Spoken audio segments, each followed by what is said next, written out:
Can già bé chiều Hmong thông bờ hàng ăn tôi cứ nó tao nó của chị cho kia chứ cho bé ta cả là của thọ cái này hay giáo sinh bố cho của thia vì hai tia tao nó của mua đây nụ oli thì xin nó của không có chạy cho là của thế lý sa tia của là kia chứ cho bé ta cả vì hai tia tao nó của chị tao kia chứ ít ra nên họ sa tia treo của chị kia chứ cho nên ta cả lại thì xin nó gọi là kia cho hai tia thọ chuyên chỉ để cho hai lý giá chị gọi là kia cho lùm mì gà thế lùm mông chị cho bao lùm mông thế thì bao hai tia thời hàng mì gà nên để cho bao lùm mì gà hoặc bao lùm mông thế thì bao thế cả tao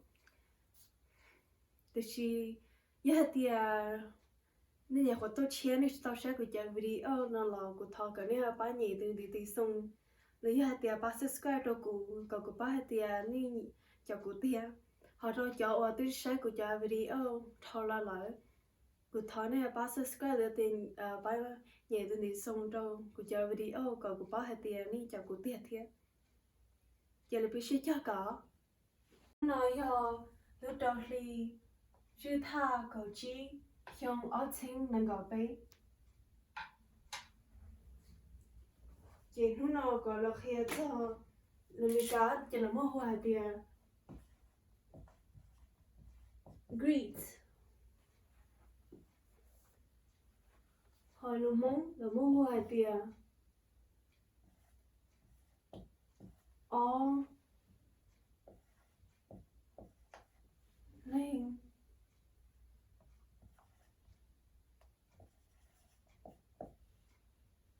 she G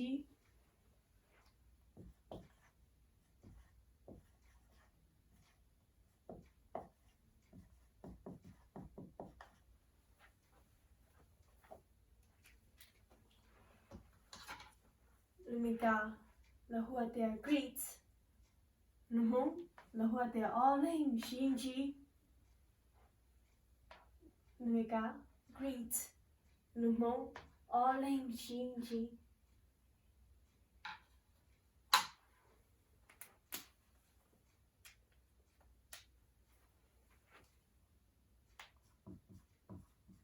hello how are you Numika chị Numu ca ja o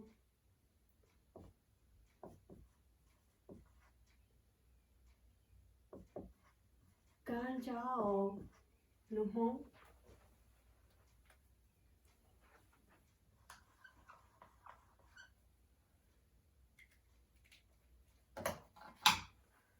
Numu là chỉ lo lo hạt tiền hello thì chỉ lo lo hạt tiền how are you chị how are you what's her Numu chị hạt tiền ca ja o chị gọi đã có hay đó hello how are you Numika chị Numu ca ja o hello how are you ca chào chị biết luôn không biết chị đó luôn mình ca nó hạt tiền hello thì chị biết chị hạt tiền how are you chị ca chào chị hạt tiền có nhớ lý cha là tiền có nhớ dùng sẽ tăng tới thì chị hết thời giờ tí nữa chị hơi tí xả lại I am good Numika là lù tế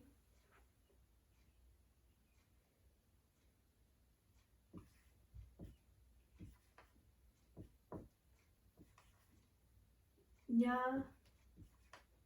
sinh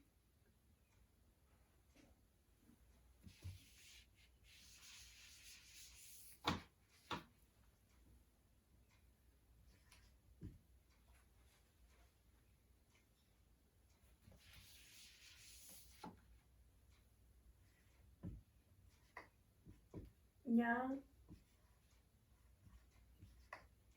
sinh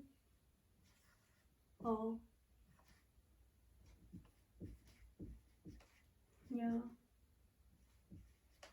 nhá sinh ồ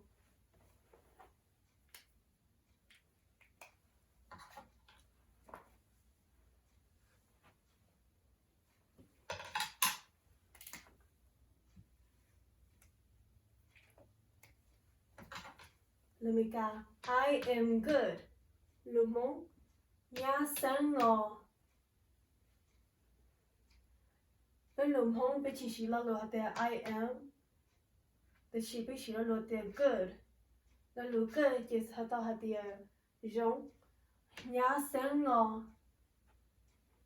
Thì thảo nông nó chè hạt có nhỏ lý chè hạt how are you Lemika? Chỉ lumong. Can chào. Chị thầu tụi tỏ tế nó chị lỡ tế hả tìa nhá xinh ngon chị cười đặc cá hay đó I am good nhá sang ngon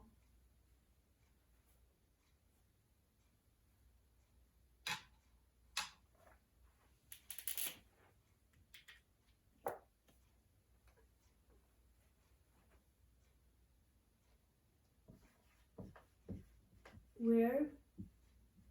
are you going?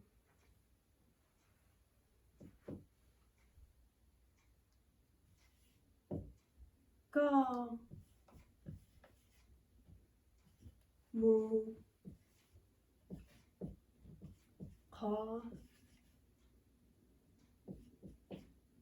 tư có mù khó tư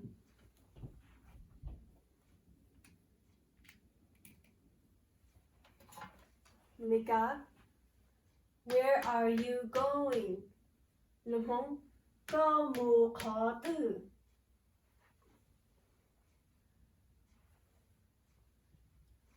chị có biết là nó where lâm hông chị là tìa khó tư họ are cứ dùng mất sau đó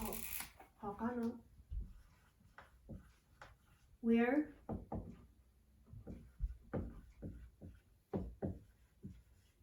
khó tư you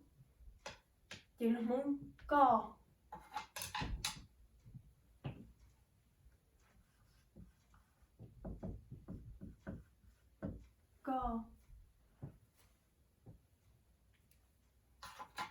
going nó muốn chỉ là hùa tiền mù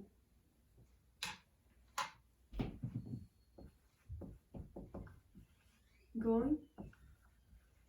mù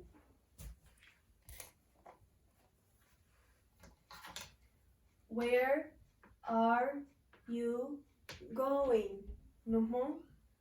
có mù khó tư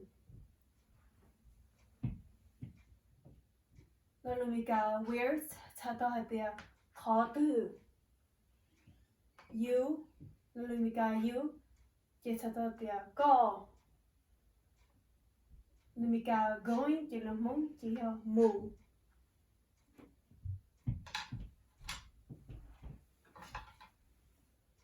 nó luôn nó chỉ theo nó luôn không xứ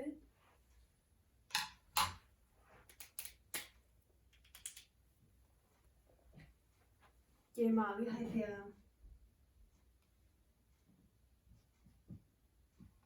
I am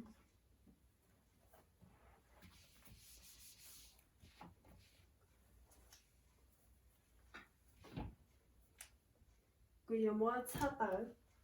chị có tất cả hai số nó tung cần đi hơn cái gì vấn đề cũng mất sát tới Hello how are you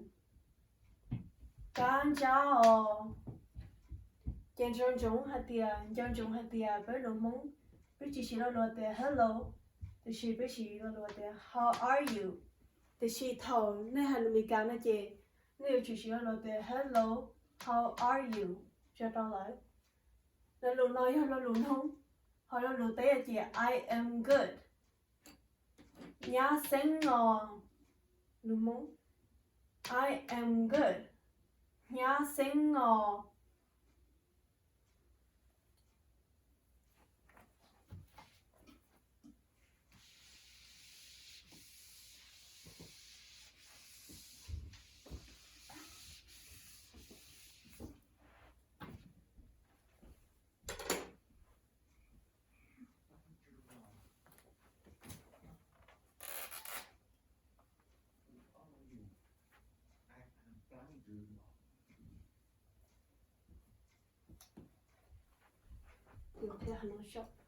Where are you going?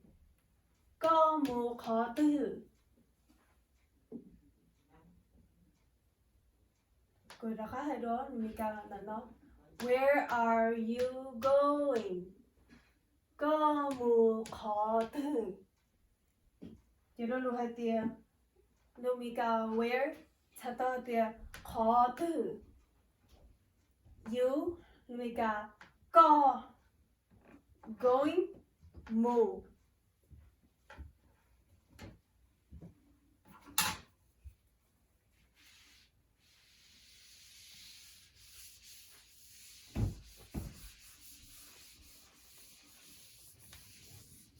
I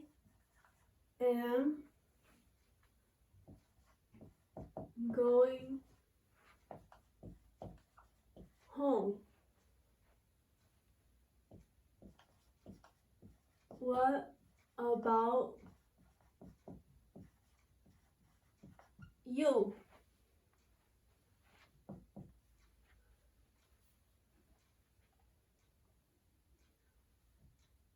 Chỉ là lúc muốn cô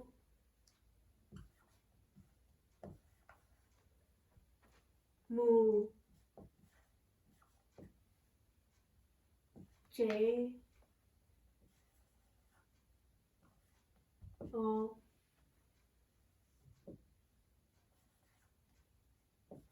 我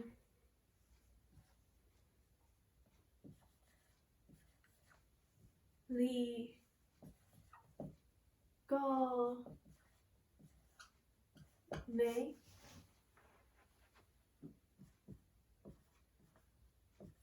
姑母这样我离个你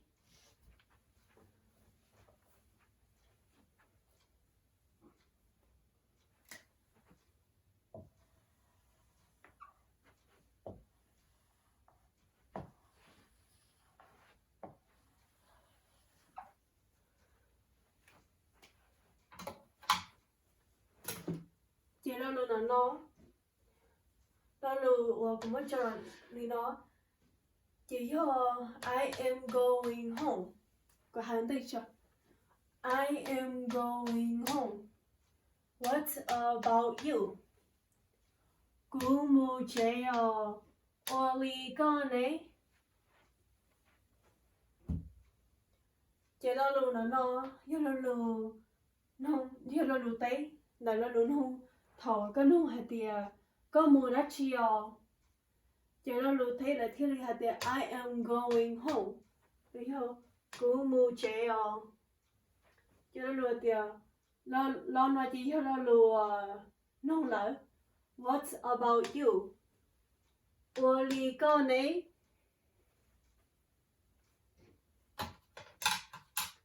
Lỡ hạt tiề I chỉ theo lù muốn chỉ theo cụ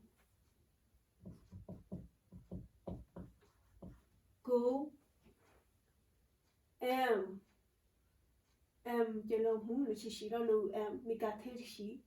chỉ going là lù going là muốn chỉ theo mù going mù home là lù home là muốn chỉ theo từ chế home Lia chế chỉ cho có sao sau nó là tiếng lỡ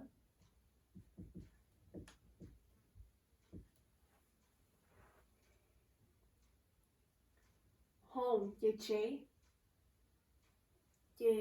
lần đầu tiên what about you what chế vì hạt tiền lu mong chế thở nông chế nữ chẳng đại mi cả lỡ only chế lu mà mất sau đó xí what about chế lu mi cả rồi tiền only những sai tăng đó xí sai tăng đó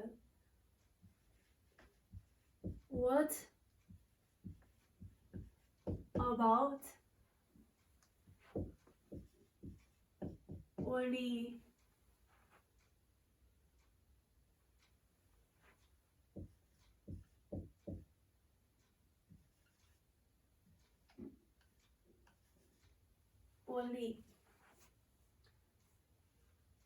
what about lúc mong only chế you lưu ý cái điều để có lúc mong nhớ có you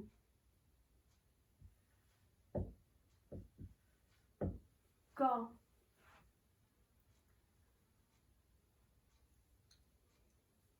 chế là lúc mong là nó thiên này chế cho chỉ có trong lòng sư hoặc là lúc này nó chế chỉ có là thứ ba thì có lòng là thế này chế nó lúc mi cái thì là chỉ cho lòng đấy thế là chỉ mua chế có đã có hai đó I am going home what about you cú mu chế only con này chế nó luôn không nó luôn tết I am going home cú mu chế chế nó không hạt tiền what about you only con này nên mình cả I nó mong cú nên mình cả going nó mong mu home chế what about only you có chỉ cho nó có một cha tới giờ gọi là sau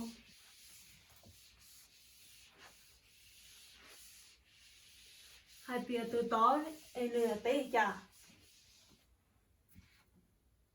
nhất thời tiền nó không lại hai bia only con đấy nhất thời nó không lại chè như hai từ tối té hai bia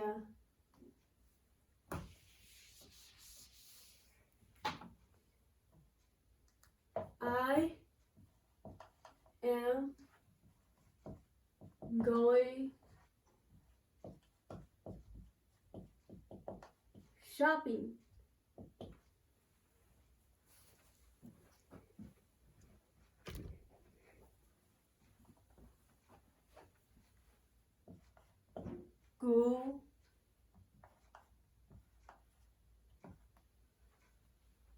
Cú mu cá kia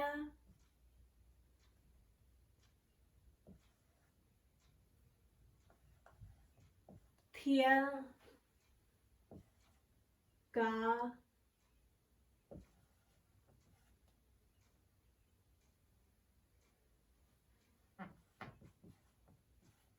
khử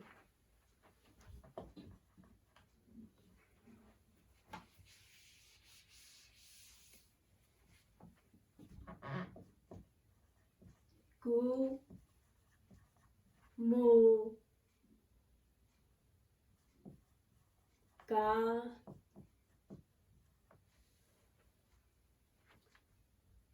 kia thia cá khử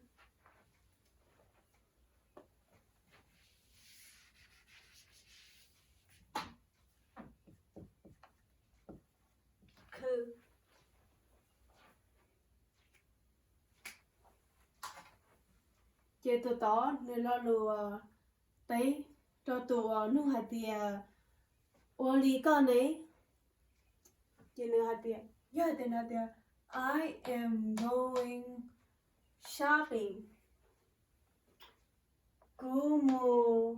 cá kia thia cá khư chế tao cho tao nói chế của tôi sai cái là chế của sai nó luôn đã nó là sự chế nó luôn hạt tiền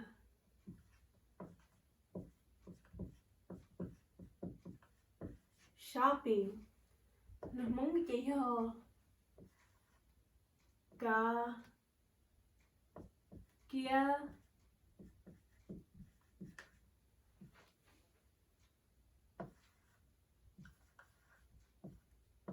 thia cá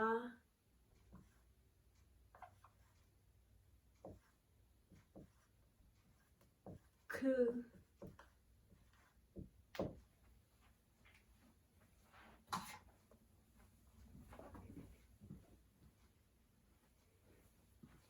Numika shopping chị nó muốn chị theo tao tiền cá kia thia cá khư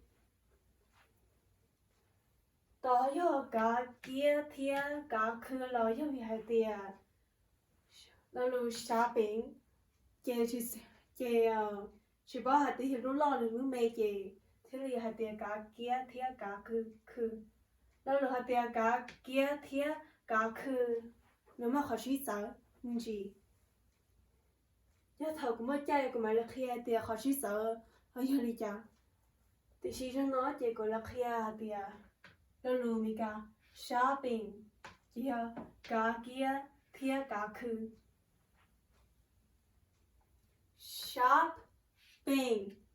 shopping cả kia thia cả khứ I am going shopping. Cú mù cá kia thia cá khư.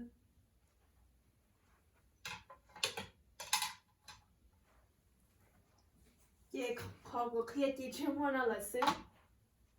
Trời đi học của kia chuyên môn là sư. Ya tiền chính cho họ tự ni họ chính sống cái gì nó chỉ chính lý ya tiền. Của hai chính mình nó là nên họ trong đời tôi là cái chi phí là khai mình cho cuộc chung YouTube có của báo của giáo sư đã có một chắc thầy có mình cho nó của em nhiều muốn mi cả sự chỉ là tiền của hai lo tiêu chỉ là tiền chính mình nó là nên khi đó của báo thiết có tàu thiết vì hai tiền của nhớ tới cho mi cả nó chỉ của chưa khi hai mi cả sự chỉ là tiền của hai lo muốn cho họ thứ họ chỉ nó là của thọ này ba khi đó của thiết của báo cho này thiết giờ lo bác sĩ chắc cả đời tuần đây em ở châu em chuyên môn là sư giờ cô vào thấy chị hay tiền nha nếu chỉ có chào cô đời tuần đây em ở châu